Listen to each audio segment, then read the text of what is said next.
Halo semuanya, kembali lagi di channel ini. Jangan lupa like, comment, and subscribe channel ini dan juga share videonya sebanyak-banyaknya. Oke, perkenalkan, nama saya Fatanim Syarifuddin, salah satu anggota dari GT5 Paper Production School APP Sinarmas. Nah, kali ini kita akan belajar tentang retention aid pada proses pembuatan kertas. Apa itu retention aid? Oke, mari kita simak videonya sampai selesai ya guys. Nah, kita akan belajar apa saja pada video kali ini. Yang pertama adalah fungsi dari retention aid dalam pembuatan kertas. Lalu yang kedua, bahan apa yang digunakan sebagai retention aid. Lalu yang ketiga, bagaimana sih cara pembuatan retention aid itu? Oke, simak video yang baik-baik. Nah, di sini kita lihat gambar ini. Ini adalah gambar dari forming section di proses bed end. Nah, setelah stok keluar dari headbox, stok ini kemudian akan menuju ke forming section atau pembentukan formasi kertas dengan serat-serat yang dicampur dengan chemical, dengan filler dan lain-lain. Nah, di sini ada masalah di forming section, yaitu proses watering yang terhambat karena wire tersumbat oleh fines, oleh chemical additive, oleh fiber. Nah, di situ peran dari retention aid guys untuk mengatasi masalah di watering di forming section. Salah satunya akan ada lagi fungsi dari retention aid yang lain. Oke. Nah, di sini apa saja fungsi dari retention aid? Yang pertama adalah mengikat fines atau fiber halus untuk menyatu ke dalam fiber yang akan menguatkan kertas tersebut ketika sudah dikeringkan. Yang kedua, akan mengikat filler atau pengisi. Nah, biasanya filler ini digunakan sebagai pengisi pori-pori dari kertas yang kosong. Dan filler ini biasanya menggunakan CaCO3 guys. Nah, di filler ini juga bisa untuk meningkatkan tensile strength kertas dan juga menurunkan opacity atau daya tembus cahaya. Lalu yang ketiga, dia mengikat chemical additive. Chemical additive di sini yang digunakan seperti CaCO3 tadi, terus kemudian ada ASA, alkalic succinic anhydride, dan AKD. Nah, mari kita lihat lebih lanjut fungsi dari retention aid ini. Oke. Nah, di sini ada gambar yang kecil ya guys. Yang besar ini adalah fibernya. Nah, di sini ada gambar di sekitar fiber itu adalah ada fines, ada fillernya, ada chemical additive.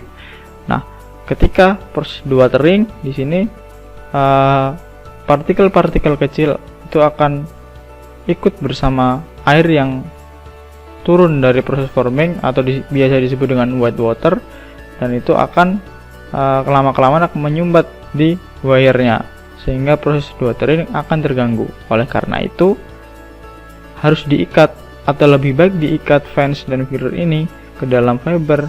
Selain dia bisa mempercepat proses watering, tidak mengganggu kebersihan wire, dan juga dia bisa memperkuat fiber tersebut untuk menjadi formasi kertas yang lebih baik. Oke, next. Nah, di sini bahan kimia sebagai retention aid itu apa saja? Oke, mari kita lihat guys. Nah, ada yang pertama adalah cationic polyacrylamide atau biasa disebut dengan SIPAM. Lalu yang kedua, masih dari golongan polyacrylamide, yaitu anionic polyacrylamide atau APAM.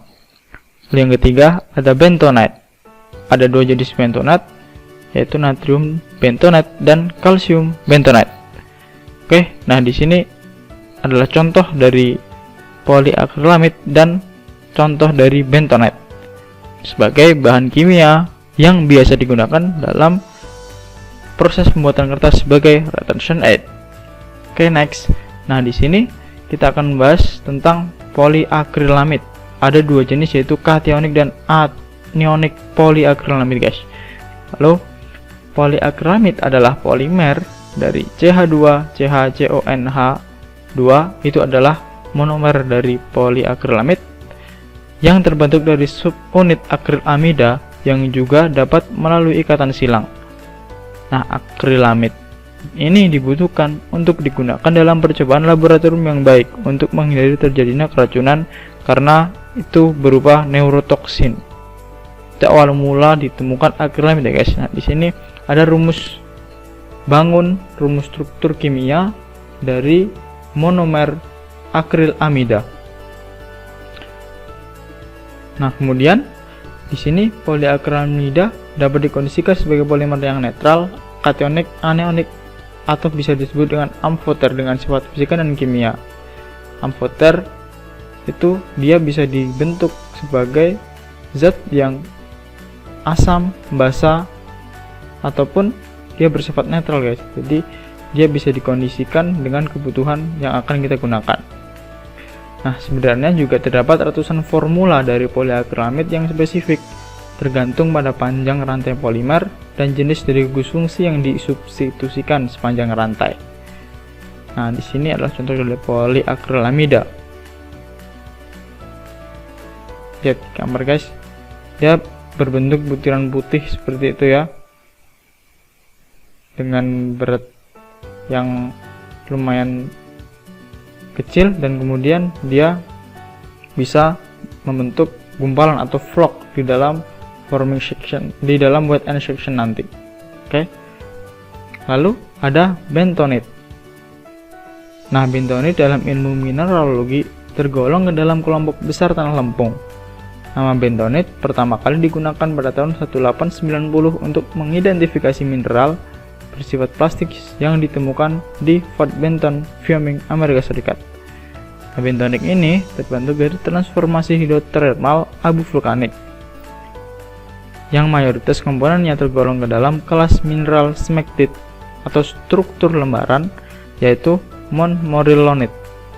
Mineral lain yang tergolong ke dalam smectite adalah hektorit, saponit, bedelit, dan nontorit. Nah, ini adalah jenis dari mineral yang digunakan dalam proses pembuatan kertas sebagai retention aid, yaitu bentonit. Nah, seperti ini guys untuk gambar dari bentonit tersebut. Dia terlihat seperti abu ya guys, memang karena ada transformasi hidrotermal dari abu vulkanik.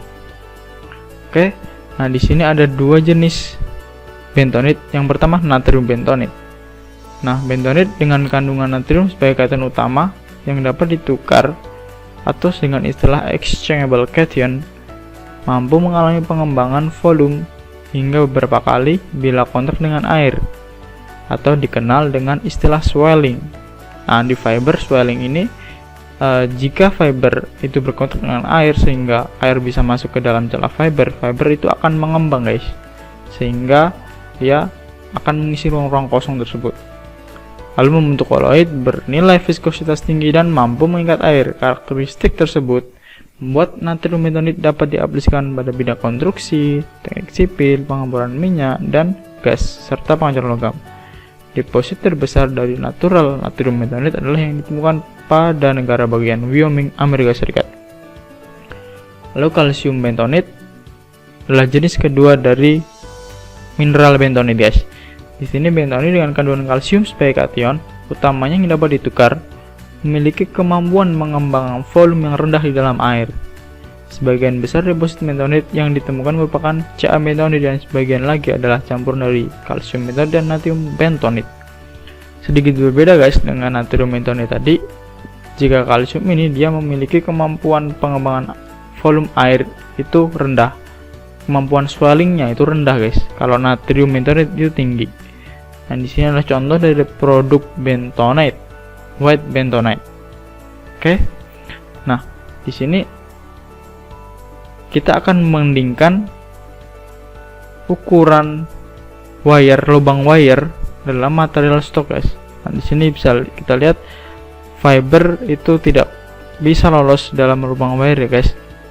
Bisa dilihat dari wire yang berukuran 10 mm dikali 10 mm bahwa fiber tidak mungkin lolos dari wire karena ukuran fiber jauh lebih besar dari lubang wire, sekitar 1200 hingga 3500 mikron, sedangkan wire cuma 70 mikron. Nah, di sini berarti yang akan lolos ke dalam lubang wire itu adalah fine, steady, filler, dan chemical-chemical yang lain yang ukuran partikelnya itu lebih kecil guys. Oke. Next, di sini kita perkecil lagi atau kita lihat ukuran yang lebih jelas tentang ukuran lubang wire. Nah, di sini terlihat bahwa fiber juga tidak akan mungkin lolos. Dari gambar ini kita bisa lihat bahwa fine itu yang mungkin lolos dan fiber itu terlalu besar ukurannya untuk lubang wire. Kemudian di sini kita lihat dengan ukuran yang lebih besar, kita zoom lagi supaya lebih jelas. Nah, di sini dengan ukuran 0,1 mm kali 0,1 mm, dan ini akan memperjelas penglihatan kita bahwa fine itu berukuran 1-2 mikron. Nah, sedangkan bahan kimia itu akan lebih kecil lagi, chemical additive itu ukurannya guys. Jadi kedua bahan ini yang mungkin akan ikut ke dalam white water, yang kemudian lama-kelamaan jika tidak disatukan atau tidak diikat dengan fiber, maka dia akan menyumbat dari lubang wire tersebut sehingga mengganggu proses dewatering. Nah, jika terganggu di proses dewatering ini akan mempengaruhi di proses selanjutnya, yaitu press section, akan semakin susah untuk mengeluarkan air dari kertas. Oke. Nah, di sini selanjutnya adalah jika partikel fine itu sangat mudah lolos dari penyaringan dewatering di wire, maka ditambahkanlah retention aid, di mana fungsi dari retention ini adalah untuk mengikat partikel fine ke fiber. Nah, yang digunakan biasanya kationic polimer muatan tinggi dan juga sering dikombinasikan dengan anionic polimer yang bermuatan rendah atau low charge. Bisa dilihat dari gambar guys. Gambar yang atas adalah fine dan chemical yang belum terikat ke dalam fiber, dan ini bisa menimbulkan penyumbatan di lubang wire. Kemudian yang bawah ketika sudah ditambahkan retention aid, dia akan terikut ke dalam fiber guys. Dia akan menimbulkan cleaning yang lebih mudah dan juga pengotor di wire yang itu sedikit, menyebabkan lifetime di wire semakin lama dan juga meningkatkan tensile strength di fiber tersebut. Oke. Nah, di sini pada pembuatan kationic polimer ada 4 alat yang sangat penting, yaitu yang pertama hopper dan blower, yang kedua jet wet skid dan mixing tank, yang ketiga ada storage tank, dan yang keempat adalah pump dan filter guys. Oke. Nah, di sini kita lihat hopper dan blower di sini berfungsi untuk menampung butiran polimer kering yang kemudian turun secara perlahan ke screw conveyor. Lalu screw conveyor ini berputar dengan kecepatan tertentu dan dalam waktu tertentu sehingga polimer kering masuk ke dalam cone blower tertentu, jumlahnya dengan satuan kilogram per menit. Dan di dasar ada cone blower biasanya dipasang coarse grain guys untuk menangkap loam. Loam ini adalah polimer yang menggumpal yang akan mengganggu proses di mixing tank nantinya. Oke, kemudian dengan bantuan blower polimer ditiup ke jet wet skin yang berupa tabung kaca. Oke ya, mari nanti kita lihat guys apa tabung kaca yang dimaksud ini atau jet wet skid ini. Oke, air dilusi harus ditambahkan terlebih dahulu ke jet wet ini dengan tekanan tertentu dan mixing tank level di atas 20% sebelum blower dijalankan. Tujuan wet skid ini adalah untuk membasahi seluruh polimer kering yang masuk ke mixing tank sehingga pelarutan di mixing akan lebih mudah. Di sini penambahan air dilusi itu adalah untuk melarutkan kristal-kristal retention tadi guys. Kan kita ingat ya bahwa tadi retention itu berbentuk kristal-kristal atau berbentuk padat guys. Itu harus dilarutkan dulu dengan air dilusi dan kemudian harus di atas 20% guys agar bisa memenuhi atau setidaknya itu di atas dari agitator supaya dia bisa berputar dengan baik. Oke. Kemudian pembahasan yang tidak sempurna pada polimer yang masuk akan membuat polimer mudah mengumpal. Jangan sampai mengumpal guys, akan mengganggu proses nantinya, akan menyebabkan alat yang rusak. Kemudian semakin sulit untuk larut dalam air dan gumpalan terjadi agar-agar atau jelly. Itu adalah efek berkepanjangan dari polimer tadi jika pembahasan tidak sempurna akan menjadi jelly guys. Nah, ini adalah jet wet skid-nya, tabung kaca yang kita sebutkan tadi guys. Dan ketika ini sudah tersumbat, maka akan membuat kertas putus guys, karena pembuatan retention head yang tidak sempurna. Yang tadinya ingin membuat formasi kertas lebih bagus, ini malah membuat sheet break atau kertas putus. Oke, selanjutnya adalah pengaturan tekanan jet wet skid. Ini diutamakan dibandingkan dengan kecepatan pengisian level di mixing tank ya, dan pengaturan dengan mengatur valve air ke jet wet skid dan valve air yang masuk ke mixing tank. Selama polimer masuk, mixer harus jalan terus, dan mixer akan jalan terus setelah polimer stop dan air diffusion stop sampai mixing time habis. Nah, di sini mixing tank memang harus jalan guys sampai waktunya habis dan air diffusion stop, karena di situ ketika ada bahan yang harus dicampur, dia akan bekerja terus menerus agar tidak terjadi pengubalan dan mengendap di bawah mixing tank. Oke. Nah, di sini kemudian setelah selesai pelarutan perlu dicek solid content dan viskositas larutan polimer. Ini salah satu parameter juga yang harus dicapai untuk membuat retention head guys. Nah, di sini solid content dan viskositas itu menjadi penting. Nah, di sini adalah hal yang akan kita capai atau sebuah set point yang akan kita tuju. Nah, kemudian nilai viskositas yang diharapkan itu dengan standar dengan 190 hingga maksimal 300 cm3. Nah, kestabilan quality ini akan sangat mempengaruhi kestabilan pengontrolan wet water, warna kertas, basis weight, dan filler content. Di dalam storage tidak diperlukan agitator lagi karena pelarutan sudah selesai. Hal ini juga diperlukan supaya rantai polimer tidak rusak atau putus karena putaran agitator. Nah, di sini kita menuju ke filter guys. Untuk menghindari terjadinya fluktuasi water, konsistensi ketika flow polimer berkurang atau hilang saat pengaturan perpindahan filter itu sangat penting ya guys. Di sini ada filter. Kemudian pada saat penggantian filter, umumnya spare filter tidak ada isinya atau kosong. Dan juga bila valve dibuka ke arah spare filter, maka akan terjadi pengurangan flow yang akan berefek ke dosing point, karena harus mengisi sampai penuh ruangan di spare filter dengan larutan polimer.